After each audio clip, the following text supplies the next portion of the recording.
இல்லையா? அந்த மாதிரி அயோத்தின்னு எத்தனை ஊர்கள் இருக்கலாம். ஏதோ ஒரு அயோத்தியில பிறந்திருப்பாரு, அது ஒரு விஷயம். நீ சொல்ற அயோத்திக்கு அடையாளம் சொல்லியிருக்கா இல்லையா? ராமரை எதை வச்சு நீங்க நம்புறீங்க? ராமாயணத்தை வச்சு நம்புறீங்க. அப்ப ராமாயணம் அயோத்தியை பற்றி சொல்வது என்ன? அங்க உள்ள ஒரு நதி இருக்குன்னு சொல்றான். அந்த நதியில போய் ராமர் குளிப்பாரு, எல்லாமே அதுல வருது. அப்ப அந்த மாதிரி அயோத்தியில் நதி இருக்குதா? இல்ல.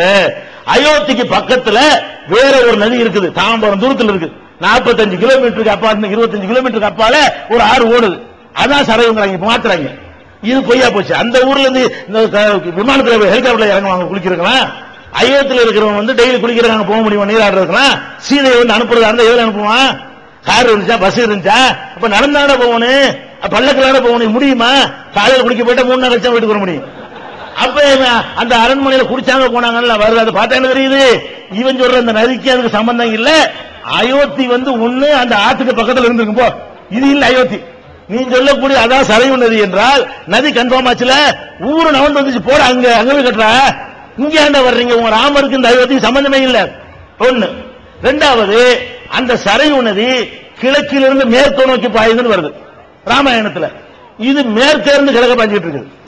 இவன் சொல்றான் அயோத்தியில நதி கிழக்கிலிருந்து மேற்க பாயுதுன்னா கிழக்கு பகுதி மேடா இருக்குன்னு அர்த்தம். மேற்கு பகுதி பள்ளத்துல ஓட ஆறுகள்லாம். அப்ப கிழக்கிலிருந்து மேற்கு நோக்கி பாயுதுன்னு சொன்னா மேட்டு பகுதியான பகுதியிலிருந்து பள்ளத்தை நோக்கி போய்கிட்டு இருக்கிறதா இருந்தால் இந்த மாதிரியான ஒரு நதி சரையு இருக்கான்னு பாருங்க.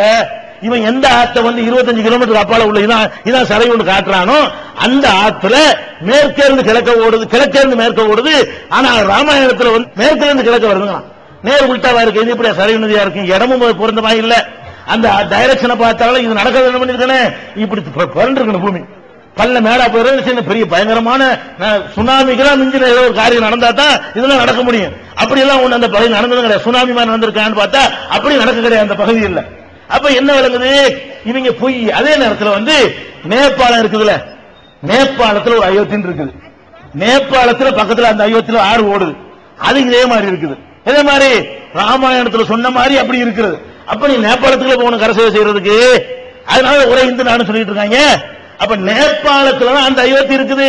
இதுதான் உண்மைங்கிறத நான் சிரிக்கிறதுக்காக சொல்லல. இந்து மதத்தில் உள்ள அகழ்வாராய்ச்சியும் இந்த மாதிரி தொல்பொருள் ஆராய்ச்சியும் செய்யக்கூடிய நிபுணர்கள் ஆய்வு செஞ்சு இதுக்கும் ராமாயண அயோத்திக்கும் சம்பந்தம் கிடையாது அப்படிங்கிறது தெல்ல தெளிவாக அது நிறுவப்படுகிறது. இன்னும் சொல்ல போனால் இந்து மதத்தை பொறுத்த வரைக்கும் அயோத்தி மக்களுடைய வழிபாடு அவங்க எல்லாரும் சைவர்களா இருந்திருக்கிறாங்க. இந்து மதத்துல சைவம்னு ஒரு பிரிவு இருக்குது, வைணவம்னு ஒரு பிரிவு இருக்குது. வைணவம்னா விஷ்ணு வழிபடக்கூடியவங்க, அது பெருமாள். அவருடைய அவதாரம் 10 அவதாரங்கிறாங்கல்ல. அவர் ஒரு அவதாரத்தை, ராமர் ஒரு அவதாரம். அவர் பல அவதாரம் எடுக்கிறாங்க. பெருமா விஷ்ணு இருக்காரு, அவர் பன்னி அவதாரம் எடுக்கிறாரு. அதே மாதிரி மீனாக அவதாரம், மச்ச அவதாரம் எடுக்கிறாரு. அதே மாதிரி ராமர் அவர் ஒரு அவதாரம், தசாவதாரம் படமெல்லாம் காட்டுறாங்கல்ல. அந்த 10 அவதாரங்கள்லாம் யாருக்குரியது? வைணவத்துக்கு உரியது.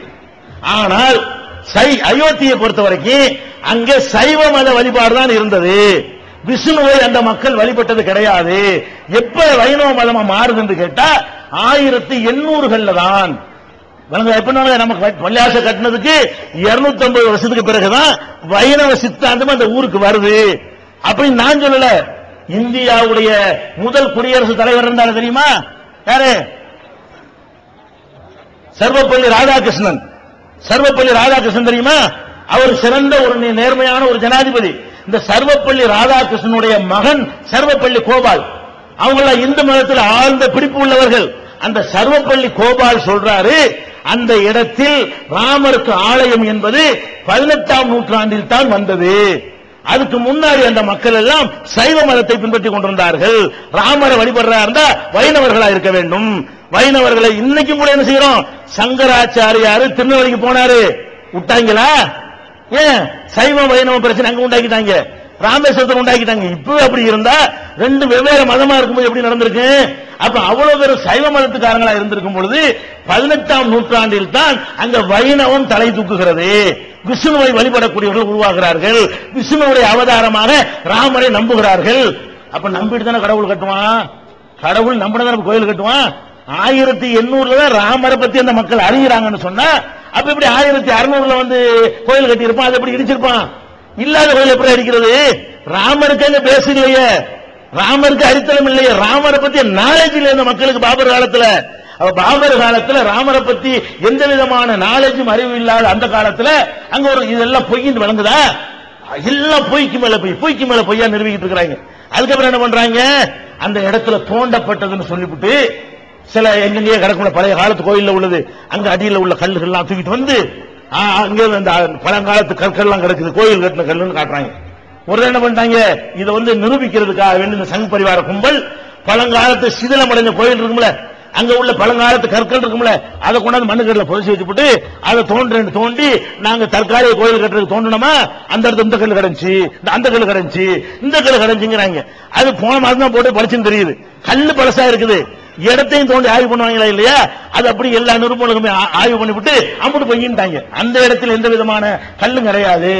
கல்லை இருந்தாலும் சட்டத்துக்கு கிரவுண்ட் கிடையாது, கல்லை இருந்துட்டு போகுத இந்த இடத்த தோண்டினா கூட ஒரு கோயிலுடைய கல்வெட்டு இருக்குதான், அதுக்கான கோயில் கேள்வி கொடுத்துருவியா? தலைமை செயலர் தோண்டி பார்த்தா அது கூட என்ன கலக்கத்தான் செய்யும், அதுக்காக என்னிடத்தில் தந்துருவியா? அப்ப இதெல்லாம் சட்டத்தின் கிரவுண்ட்ல உள்ள வாசகம் கிடையாது. அப்ப இந்த பாபர் மசூதி சம்பந்தமாக எந்த சட்ட நியாயத்தையும் நீங்க பேணவும் இல்லை. சரி, எல்லாத்துக்கும் மேல நீதிமன்றத்துக்காக கட்டுப்படணுமா இல்லையா? இவங்க என்ன பண்றாங்க கேட்டா, மத நம்பிக்கையில் நீதிமன்றம் தலையிடக்கூடாது பயங்கரமா டயலாக் ஒன்று வச்சிருக்காங்க. மத நம்பிக்கையா இது, ராமரங்கத்தை வந்து நாங்க நம்புறோம், எங்க நம்பிக்கையில் நீ யார் தலையிடுறது? நம்பிக்கையில் தலையிடலப்பா, அங்கதான் பிறந்தாரு வச்சுக்கப்பா. இது சொத்து மேட்டரா, இது மத நம்பிக்கை மேட்டரா? மத நம்பிக்கை மேட்டரா, சொத்து மேட்டரா? இது நீ என்ன செய்யலாம், அந்த இடத்துல ராமர் பிறந்தான்னு சொல்லி நினைச்சுக்கிட்டு போய்க்கலாம், அதுல நாங்க தலையிட இயலாது. இப்ப யார்கிட்ட இருக்குது, அது யாருக்கு சொந்தம், பட்டா என்ன சொல்லுது, கல்வெட்டு என்ன சொல்லுது, இவ்வளவு கால அனுபவம் யார்கிட்ட இருக்குது, அதைத்தானே பேசணும், அதை பத்தி பேசுற மாதிரி காணும். அப்ப இவ்வளவு பெரிய அநியாயங்களுக்கு மத்தியில் தான் பாபர் மசூதி விஷயத்தை பொய்யான அஸ்திவாரத்தில் கிளப்பி மக்களை பல்லாயிரக்கணக்கான மக்கள் நிறைவேற்றையாடி இவ்வளவு அநியாயத்தை நிகழ்த்தி இருக்கிறாங்க. இந்த நேரத்தில் நமக்கு நியாயம் வழங்குறதுக்காகத்தான் இந்த துரோகி நரசிம்மராவு இந்த லிபர்ஹான் கமிஷனை போட்டான். அதான முக்கியமான டாபிக், சொல்ல வேண்டிய டாபிக்.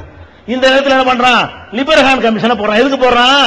அவனுக்கு தெரியும், எல்லாருக்கும் தெரியும், ஊர்ல உள்ள சின்ன பிள்ளை கூட தெரியும் யாரு இடிச்சா. வீடியோ ஆதாரத்தோட ஒரு குற்றம் நடக்குதுன்னா இது ஒண்ணுதாங்க. உலக நாடுகள்லாம் பெரிய பெரிய தவறுகளை கொண்டாந்து பிபிசி வரைக்கும் போட்டு அவன் என்ன செஞ்சான், எல்லாத்தையும் படம் எடுக்கிறான். அப்படி ஜூம் பண்ணி பார்த்து எவன் கண்டுபிடிச்சு விடலாம். பெரிய இதுக்கு ஆராய்ச்சிலாம் ஒன்றும் தேவையே கிடையாது.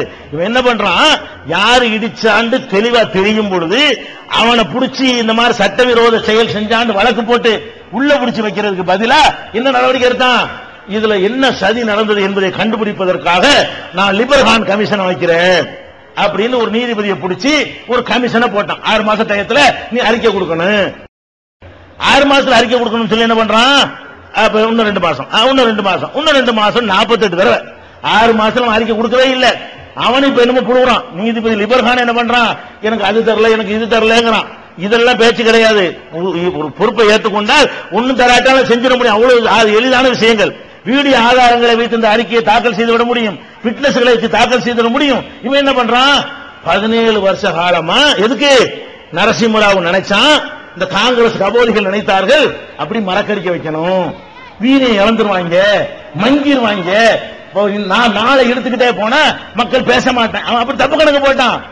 நம்ம ஒவ்வொரு டிசம்பர்லையும் 1க்கு 10 கூடிக்கிட்டே இருக்கு உணர்வுகள்.